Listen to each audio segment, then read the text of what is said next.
नमस्कार আপোনালোক সকলোকে পুনৰবাৰ স্বাগতম নাছমাই মজিদ বন্ধুসকল বলগতে সামকাজি সন্ধিয়াৰ 7টা গুৰুত্বপূৰ্ণ খবৰ প্ৰথমটো খবৰ মাটিৰ দালালৰ বিৰুদ্ধে ৰাজ্যজুৰি পুনৰ চলিব অসম আৰক্ষীৰ অভিযান জেললৈ যাব লাগিব মাটিৰ দালাল ৰাজ্যৰ জিলাই জিলাই মাটিৰ কাম কৰা দালাল বিচাৰি অসম আৰক্ষীয়ে চলাব অভিযান এই সন্দৰ্ভত বৃহৎ ঘোষণা ৰাজ্যৰ ৰাজহ মন্ত্ৰী কেশৱ মহন্ত জেললৈ যাব লাগিব মাটিৰ কাম কৰা দালাল শীঘ্ৰে মাটিৰ দালালৰ বিৰুদ্ধে ৰাজ্যজুৰি চলিব অভিযান জিলাই জিলাই মাটিৰ কাম কৰা দালাল বিচাৰি অভিযান চলাব অসম আৰক্ষীয়ে ৰাজ্যত থাকিব নোৱাৰিব কোনো মাটিৰ কাম কৰা দালাল মাটি বাৰী কাম কৰিবলৈ কোনো মানুহৰ প্ৰয়োজন নাই ঘৰত বহি এতিয়াৰ পৰা কৰিব পাৰিব ভূমি সংক্ৰান্তীয় সকলো কাম অনলাইন যোগে ঘৰত বহি কৰক মাটিৰ কাম ৰাজ্যৰ পৰা উৎখাত কৰা হ'ব মাটি সন্দৰ্ভত কাম কৰা দালাল চক্ৰ অনলাইন যোগেহে কৰক মাটি সন্দৰ্ভত সকলো কাম ৰাজ্যবাসীক এই আহ্বান ৰাজ্যৰ ৰাজহ মন্ত্ৰী কেশৱ মহন্তৰ পৰৱৰ্তী খবৰ ৰাজ্যবাসীলৈ ভাল খবৰ ৰাজ্যৰ লাখ লাখ লোকে পুনৰ নতুনকৈ লাভ কৰিব চৰকাৰী ঘৰ আহি গ'ল PMAY 2.0 ঘৰত চাৰিচকীয়া বাহন থাকিলেও এইবাৰ লাভ কৰিব চৰকাৰী ঘৰ 1,30,000 পৰা 2.50 লাখ টকালৈকে চৰকাৰে দিব ঘৰ বনাবলৈ 31 ডিচেম্বৰৰ পূৰ্বে কৰক আবেদন আহি গ'ল চৰকাৰী ঘৰ লাভৰ নতুন নিয়ম আহি গ'ল PMAY 2.0 আপুনি এতিয়াৰ পৰা আৰু কেঁচা ঘৰত থাকিব নালাগে PMAY 2.0ৰ সময়সীমা বৃদ্ধি কৰা হৈছে 5 বছৰলৈ ক্ৰেডিট লিংক সাবসিডি মুকলি কৰিলে কেন্দ্ৰীয় চৰকাৰে বছৰি 3 লাখতকৈ কম উপাৰ্জন কৰা ব্যক্তিয়ে পাব চৰকাৰী ঘৰ ঘৰত বাহন থাকিলেও লাভ কৰিব চৰকাৰী ঘৰ এটা পৰিয়ালক 1.30 লাখৰ পৰা 2.50 লাখ টকালৈকে দিয়া হ'ব পকী ঘৰৰ বাবে ইয়াৰ বাবে কেন্দ্ৰীয় চৰকাৰে বিনিয়োগ কৰিব বা বিনিয়োগ কৰিছে 10 লাখ কোটি টকা প্ৰতিজন দৰিদ্ৰ পৰিয়ালৰ জীৱন উন্নত মানদণ্ড কৰাৰ নিশ্চিতি প্ৰদান কৰিব কেন্দ্ৰীয় চৰকাৰে কেৱল গ্ৰাম্য অঞ্চলৰ লোকেই নহয় এইবাৰ চহৰৰ লোকে পাব চৰকাৰী পকী ঘৰ আৰু এই ক্ষেত্ৰত অগ্ৰাধিকাৰ দিয়া হ'ব বিধৱা অবিবাহিত মহিলা আৰু বিকলাংগ ব্যক্তি লগতে জ্যেষ্ঠ নাগৰিক তৃতীয় লিংগ ST SC সংখ্যালঘু আৰু সমাজৰ অন্যান্য দুৰ্বল শ্ৰেণীৰ লোকক অগ্ৰাধিকাৰ দিয়া হ'ব আঁচনিখনৰ সাফাই কৰ্মী পদবতৰ বিক্ৰেতা শিল্পী অংগনবাড়ী শ্ৰমিক নিৰ্মাণ শ্ৰমিক আৰু বস্তিৰ বাসিন্দাক দিব প্ৰাধান্য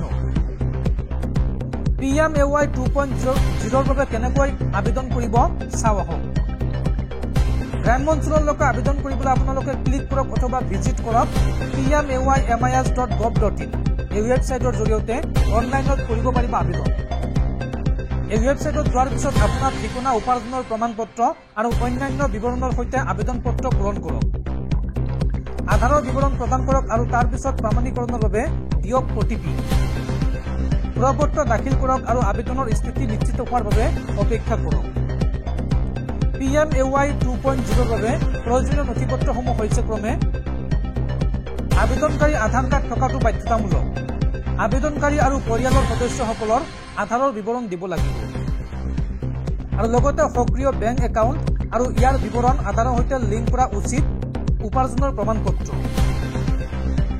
ST SCৰ বাবে জাতি বা সম্প্ৰদায়ৰ প্ৰমাণপত্ৰ প্ৰয়োজন হ'ব আৰু ভূমি নথিপত্ৰ যদি নিজৰ ভূমিত নিৰ্মাণ কৰিবলৈ বিত্তীয় সহায়ৰ বাবে আবেদন কৰে আৰু চহৰৰ লোকে PMAY অফিচিয়েল ৱেবছাইটলৈ যাওক আৰু অনলাইনত আবেদন কৰক চহৰৰ লোকে https://PMAY-urban.gov.in এই ৱেবছাইটৰ জৰিয়তে অনলাইনত কৰিব পাৰিব আবেদন আৰু আপোনালোকে নিজে নোৱাৰিলে গাঁও আৰু চহৰৰ যিকোনো লোকেই ওচৰৰ কম্পিউটাৰৰ অনলাইন কৰা দোকানত গৈ আপোনালোকে কৰিব পাৰিব পৰৱৰ্তী খবৰ মন্দিৰত প্ৰতিদিনে পূজা অৰ্চনা কৰা ভক্তই এইবাৰ চুৰি কৰিলে মন্দিৰৰ ছাগলী নগাঁৱৰ মহামৃত্যুঞ্জয় মন্দিৰৰ ছাগলী চুৰি কৰি ৰোখত পৰিল ভক্ত তেওঁলোক হৈছে ক্ৰমে মনোহৰ ৰাজবংশী অৰ্জুন অমৃত আৰু শ্ৰী শান্ত নামৰ 4 যুৱকৰ এই চুৰিকাণ্ড পেছাত এনচিচি কেডাৰ 4 যুৱকে বৰদিনত এসাঁজ খাবলৈ চুৰি কৰিছিল ছাগলী। মন্দিৰত প্ৰতিদিনে পূজা অৰ্চনা কৰা ভক্তই এইবাৰ চুৰি কৰিলে মন্দিৰৰ ছাগলী। নগাঁৱৰ মহামৃত্যুঞ্জয় মন্দিৰৰ ছাগলী চুৰি কৰি ৰাইজৰ ৰোষত পৰিল 4 ভক্ত। মনোহৰ ৰাজবংশী, অৰ্জুন, অমৃত আৰু শ্ৰী শান্ত নামৰ 4 যুৱকৰ এই চুৰি কাণ্ড। পেছাত এনচিচি কেডাৰ 4 যুৱকে বৰদিনত এসাঁজ খাবলৈ চুৰি কৰিছিল ছাগলী।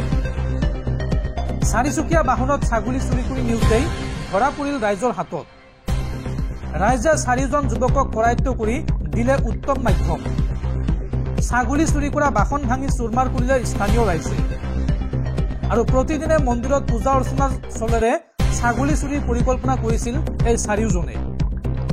নগাঁৱৰ এনচিচিৰ কাৰ্যালয়ত কেডাৰ হিচাপে কৰ্মৰত আছিল এই 4জন। আৰু চুৰি কাৰ্যত ধৰা পৰা 3জনৰ ঘৰ নেপালত আৰু এজনৰ ঘৰ বঙাইগাঁৱত।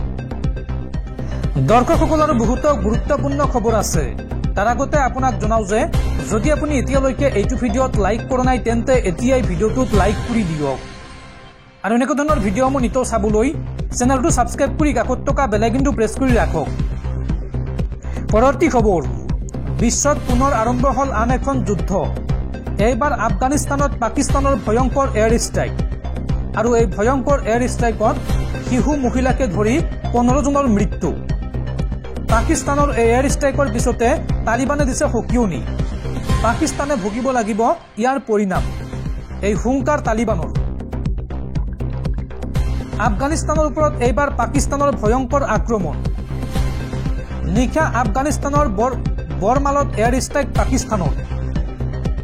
পাকিস্তানৰ এই আক্ৰমণৰ পিছতে ভয়াৱহ যুদ্ধৰ আশংকা কৰা হৈছে। পাকিস্তানৰ এয়াৰ ষ্ট্ৰাইকত শিশু মহিলাসহ 15জন লোকৰ মৃত্যু হৈছে। পাকিস্তানে চলোৱা আক্ৰমণত বৃদ্ধি পাব পাৰে মৃতকৰ সংখ্যা। সন্ত্ৰাসবাদীৰ ঘাটিলৈ লক্ষ্য কৰি পাকিস্তানে চলালে আক্ৰমণ। যুঁজাৰু বিমানেৰে বৰমাল জিলাৰ 7খন গাঁৱত বোমাবৰ্ষণ পাকিস্তানৰ। ইয়াৰে মুৰ্গ বাজাৰ গাঁও এয়াৰ ষ্ট্ৰাইকত সম্পূৰ্ণৰূপে ধ্বংস হৈ গৈছে। আৰু তালিবানে সন্ত্ৰাসবাদীক আশ্ৰয় দিয়াৰ অভিযোগ পাকিস্তানৰ। পাকিস্তানৰ এয়াৰ ষ্ট্ৰাইকৰ পিছতে তালিবানৰ হুংকাৰ। আফগানিস্তানত চলা আক্ৰমণৰ উচিত প্ৰত্যুত্তৰ দিয়া হ'ব পাকিস্তানক। এই হুংকাৰ দিছে তালিবানে। পৰৱৰ্তী খবৰ, শীঘ্ৰেই গ্ৰেপ্তাৰ হ'ব দিল্লীৰ মুখ্যমন্ত্ৰী আতিশী মাৰ্লেনা। ভুৱা গোচৰত শীঘ্ৰেই গ্ৰেপ্তাৰ হ'ব দিল্লীৰ মুখ্যমন্ত্ৰী আতিশী মাৰ্লেনা। দিল্লী চৰকাৰে মহিলা বৃদ্ধৰ ওপৰত লোৱা কল্যাণমূলক আঁচনিয়ে বিজেপিক জোকাৰি গৈছে। আৰু অতি শীঘ্ৰেই আপৰ জ্যেষ্ঠ নেতাসকলৰ ওপৰত অভিযান চলাব বিজেপিয়ে। ছচিয়েল মিডিয়া একযোগে এই দাবী দিল্লীৰ প্ৰাক্তন মুখ্যমন্ত্ৰী অৰবিন্দ কেজৰিৱালৰ। পৰৱৰ্তী খবৰ, আন্তঃৰাষ্ট্ৰীয় বজাৰত হুৰাহুৰে কমিছে ভাৰতীয় টকাৰ মূল্য। অব্যাহত আছে আমেৰিকান ডলাৰৰ বিপৰীতে ভাৰতীয় টকাৰ মূল্যস্থলন। আজিৰ দিনটোত পুনৰ 4 পইচা হ্ৰাসেৰে প্ৰতি ডলাৰৰ বিপৰীতে ভাৰতীয় টকাৰ মূল্য হৈ গৈ 85.15 টকা। পৰৱৰ্তী খবৰ, ৰাজ্যৰ লাখ লাখ ৰেচন কাৰ্ডৰ গৰাকীলৈ ভাল খবৰ। ৰেচন কাৰ্ড থকা পৰিয়ালে লাভ কৰিব 7টাকৈ বৃহৎ সুবিধা। ৰাজ্যৰ লাখ লাখ দৰিদ্ৰ পৰিয়ালৰ বাবে ৰেচন কাৰ্ড এতিয়া জীৱনৰ ৰক্ষা কবচ। ৰেচন কাৰ্ড থকা পৰিয়ালে কি কি সুবিধা লাভ কৰিব চাওঁ আহক। ৰাজ্যৰ লাখ লাখ দৰিদ্ৰ পৰিয়ালৰ বাবে ৰেচন কাৰ্ড এতিয়া জীৱনৰ ৰক্ষা কবচ। এই ৰেচন কাৰ্ড থাকিলে আপুনি লাভ কৰিব নিৰাপত্তা। ৰেচন কাৰ্ড থকা প্ৰতিটো পৰিয়ালে লাভ কৰিব চাউল, দাইল, চেনি। ৰেচন কাৰ্ড থকা প্ৰতিটো পৰিয়ালে লাভ কৰিব অৰুণোদয় আঁচনি।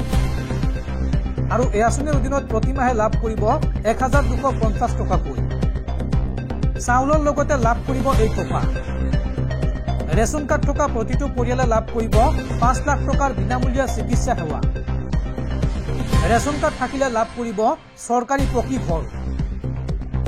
ৰেচন কাৰ্ডখনেই হ'ব আয়ৰ প্ৰমাণ পত্ৰ। ৰেচন কাৰ্ডখনেই হ'ব পৰিয়ালৰ পৰিচয় পত্ৰ।